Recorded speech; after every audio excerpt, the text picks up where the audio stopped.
guys, welcome back to another in my Tarot and Oracle deck collection series. If you're familiar with my first episode, then I discuss a bit about why I'm going through my decks, my relationship with the decks in terms of how many I own and how I feel about that, and there are some musings along the way. I will do a recap on the last video, but we are not there yet.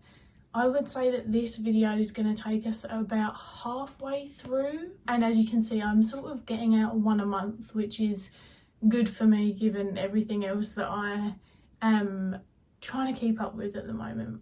You'll notice, although you cannot see all my altar, that I have had a altar change around. You'll also notice I have a vampire deck that I did not discuss, and that's because I didn't have it when I did my vampire deck collection, so what I'll do is I'll throw that one in my final video. I doubt that I'll have any other decks, but if I do happen to have any other decks, then I'll put them into on the end video and discuss why they came into my collection this year. Let's jump straight in then with the tree decks. This is the Tree Wisdom Oracle by Lisa McLaughlin, and this was my first tree deck.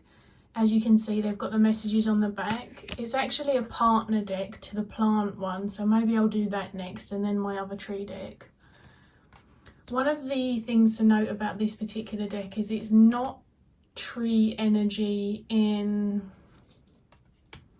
the kind of way that people would imagine. This is very much Lisa's connections with these cards and how the energy came forward for her, as opposed to kind of the more commonly seen teachings of trees that may fall into various cultures or periods in time.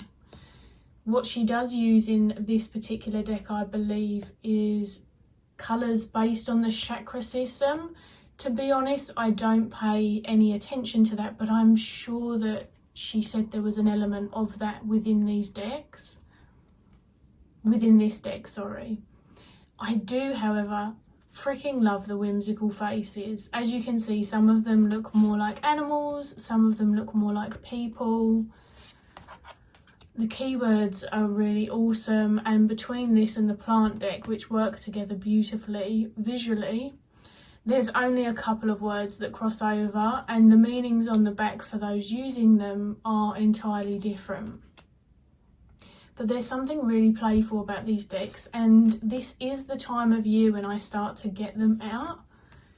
I do like to use them outside in nature. They do feel very spring and summertime to me, even the tree one, just because of probably how colourful it is and how playful it feels.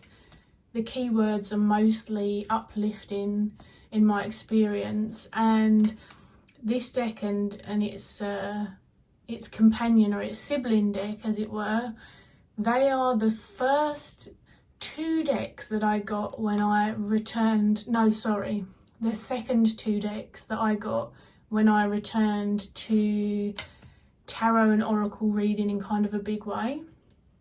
I believe I had got the Oracle of Shapeshifters first because I was really into colouring, and Jasmine Beckett Griffith, who is the artist, also does colouring books. Then I dove into the world of returning to Oracle and saw these beauties on Etsy and was really enamoured. Whilst it doesn't teach about tree magic in that kind of essence, as I say, it's very much a beautiful affirmation deck. It works well as a journaling prompt, building a kind of focus for the day. You could even kind of use it for spread direction and prompting as well. I still use it quite a lot in the warmer months, so it is a beauty.